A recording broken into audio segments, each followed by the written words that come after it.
Êtes-vous prêt à grignoter quelques livres? Alors, c'est parti!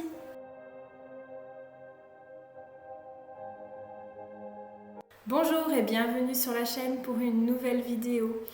Aujourd'hui, je vais vous présenter mon bilan des lectures du mois de juin.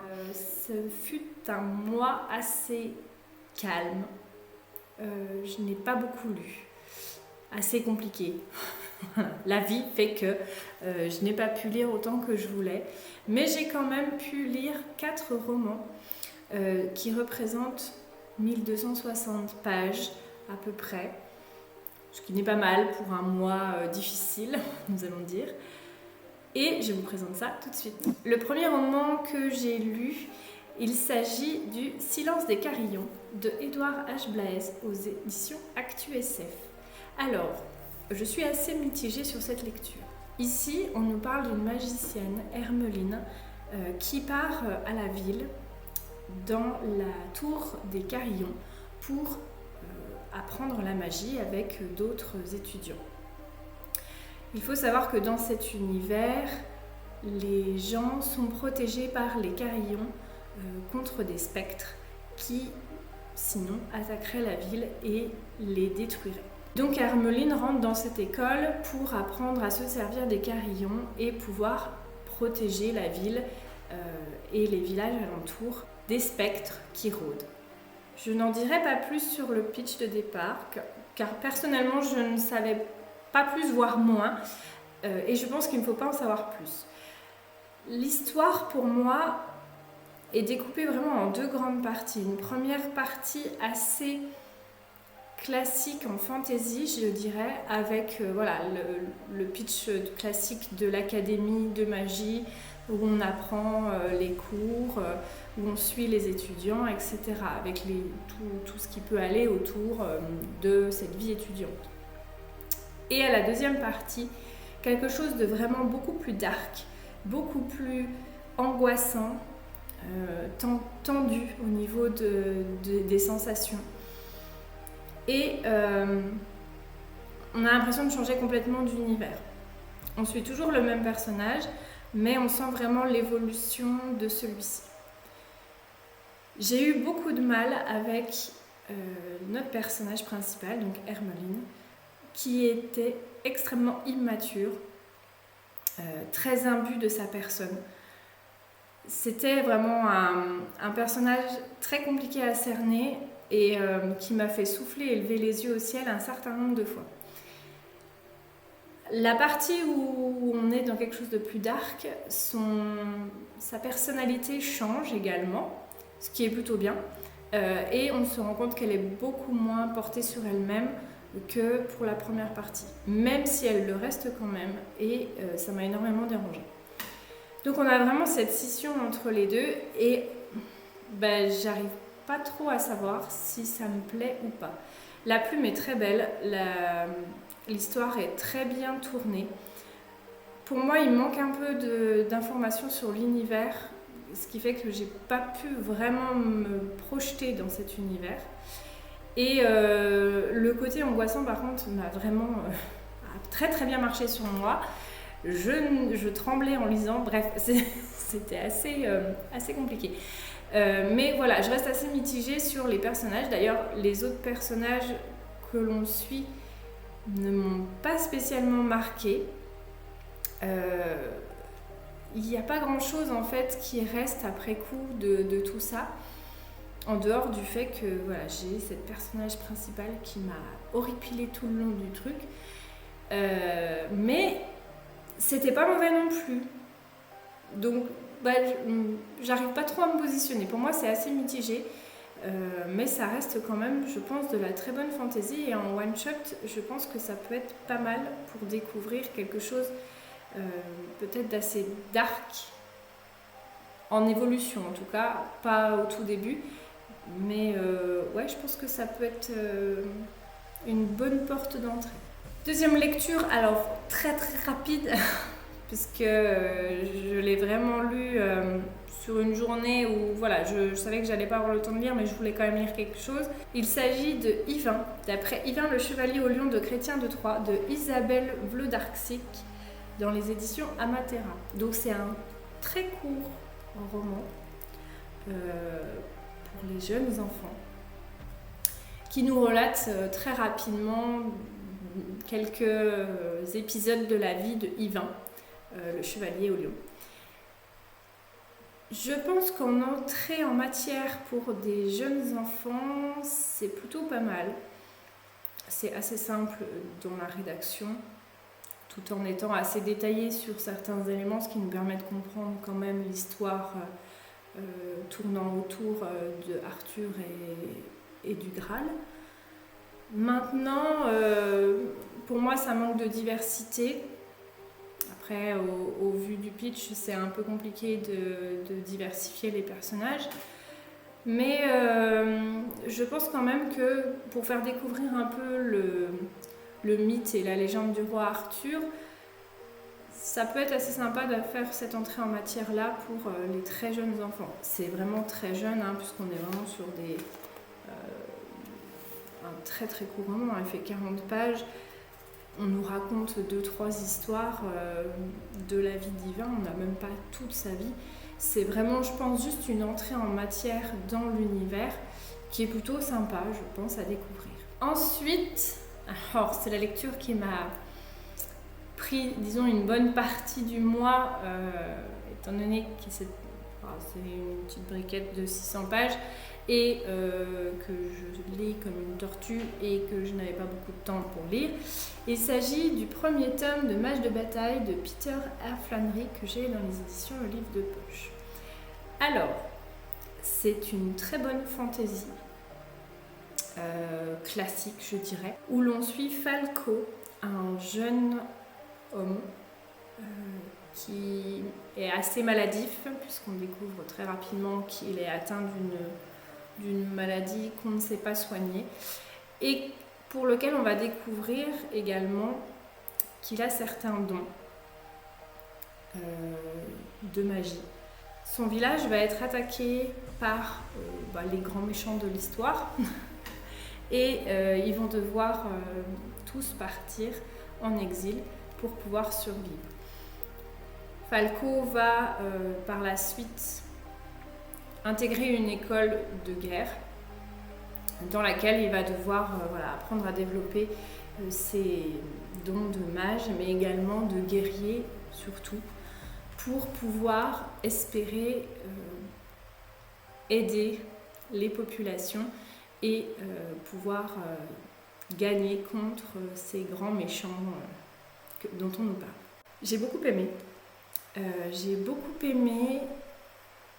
Déjà de base, l'histoire d'un mage, j'aime beaucoup la magie, donc c'est quelque chose qui me plaît généralement plutôt bien. Le côté enfant différent, qui est maladif, qui n'a pas de force, qu'il faut qu'on aide, machin, est quelque chose qu'on retrouve assez classiquement en fantasy, mais je trouve qu'ici, elle avait une dimension différente qui m'a beaucoup plu. L'auteur et du coup le traducteur sait exactement comment dire les choses pour que l'on se sente impliqué dans l'histoire. Je suis rarement aussi touchée rapidement par un personnage. Je parle de Falco parce que c'est le personnage principal, mais j'ai été également très touchée par les autres personnages qui sont dans cette histoire. Et je me suis retrouvée à pleurer, à chaudes larmes, à des moments en fait où l'auteur décrivait des émotions. Et je trouve que ces descriptions sont extrêmement bien faites et moi m'ont énormément touchée. Et en l'espace de quelques pages, je me suis retrouvée en colère, triste, joyeuse. Je suis passée par toutes les émotions comme nos personnages. Et c'est assez rare pour pouvoir en parler. C'est pas quelque chose de courant, en tout cas chez moi, de pouvoir m'attacher aussi vite et de ressentir autant de choses en très peu de pages. Parce que ces émotions-là, je ne les ai pas ressenties à la fin des 600 pages, mais plutôt dans les 200 premières. Et tout le long du roman, j'ai été très attachée à tous les personnages. Ils ont tous une personnalité qui font que on se retrouve plus ou moins dedans. Ils sont pas noirs ou blancs, ils sont très gris. Et voilà, cette grisitude qui n'existe pas est très intéressante et très bien faite, je trouve, par l'auteur. L'univers en soi n'a rien d'exceptionnel, en dehors du fait que l'on a de la magie, des dragons. Voilà, le reste au niveau politique est assez plat. Mais vraiment, la force de ce roman, c'est les personnages. J'ai sorti le tome 2, que je n'ai pas encore commencé, et j'aurais dû en fait le lire dans la continuité, puisqu'en ouvrant les premières pages, on est vraiment tout de suite à la fin de celui-ci.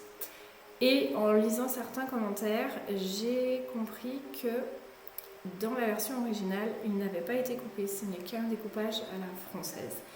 Et je pense que je vais avoir perdu certaines informations qui font que je vais peut-être être moins dans le deuxième tome, et j'ai un peu peur du coup, parce que vu comme j'ai beaucoup aimé le premier, j'aimerais autant apprécier la suite.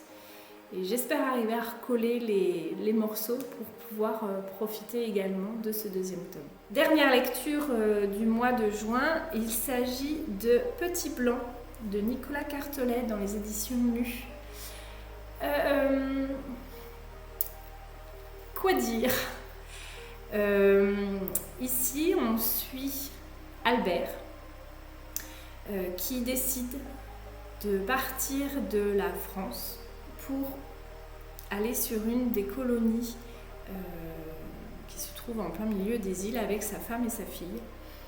Mais lui seul arrive au bout du voyage et sa vie va changer, sa vie va être faite de trahison, d'alcool, de bagarres, voilà. Et il va être poursuivi par un soldat qu'il va avoir lésé. C'est une histoire très difficile, émotionnellement également. Le personnage nous fait vraiment rentrer dans tous ces affres, tous ces tourments, tous ces déboires, et c'est assez compliqué, je trouve, à gérer émotionnellement, pour moi en tout cas. Il y a un côté très poétique à la plume qui rend les scènes assez nébuleuses. Moi, j'ai trouvé presque un côté onirique à tout ça. L'histoire est simple en soi, elle n'a rien d'exceptionnel. On suit le personnage qui évolue sur une île, voilà. Il n'y a rien d'exceptionnel, mais la façon dont est écrit ce roman, moi, me laisse vraiment une idée de poésie, d'onirisme assez flagrant. C'est pas facile, certains thèmes sont très compliqués, tout en étant décrits de façon très belle. La fin m'a également beaucoup surprise. Je ne m'attendais pas du tout à ça. Je ne voyais vraiment pas en fait où l'auteur voulait nous emmener, et arriver vers les 150 pages, parce qu'il est assez court, hein, il fait 170 pages. Je sais pas, vers les 100, 120 pages, je me suis dit, mais où est-ce qu'on va? Qu'est-ce qu'il veut nous faire dire? Vers quoi il nous emmène? Et la fin m'a scotché, et en même temps, en y réfléchissant, je ne vois pas quelle autre fin on aurait pu faire à ce roman. C'était très bon, c'était très dur, mais c'était une très bonne lecture également. J'ai également écouté, durant le mois de juin, un audiobook. Il s'agit du premier tome de Magic Charlie, écrit par Audrey Alouette.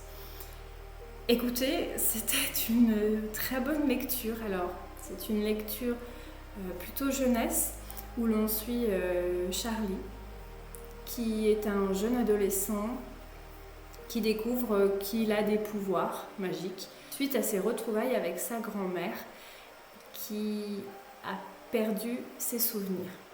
Je n'en dirai pas plus sur l'histoire. parce que moi je suis partie en ne connaissant pas le pitch de départ et j'ai été tout de suite plongée dans cet univers. Les personnages sont géniaux, magnifiques. Ils ont des personnalités toutes différentes mais extrêmement bien écrites. Charlie est différent. Il y a une énorme diversité dans les personnages qui est très bien traduite, très bien écrite. Les thèmes abordés c'est très bien fait, que ce soit la diversité, l'amitié, l'amour, la mémoire, les souvenirs, la colère, les émotions, la façon dont le personnage principal gère ses émotions. J'ai trouvé ça super bien fait. Enfin, voilà, tout est très bien fait dans cette série qui est du jeunesse et qui, je pense, convient extrêmement bien aux jeunes enfants et même jeunes ados pour se comprendre les autres et même pour les adultes. Moi, je me suis retrouvée là-dedans. Enfin, voilà, c'était vraiment très très bien écrit. J'ai hâte de lire la suite, d'écouter du coup, puisque je les écoute. Ça a été vraiment une super écoute. Et je comprends pourquoi on nous le recommande. C'est très très bon. Voilà, c'était donc les lectures du mois de juin. N'hésitez pas à me dire en commentaire ce que vous avez pu lire durant ce mois. Si certaines lectures vous intéressent ou que vous les avez lues et que vous avez un avis différent, je suis également preneuse. Cela m'intéresse beaucoup. Et sur ce, je vous dis à bientôt pour grignoter de nouveaux livres. Bye!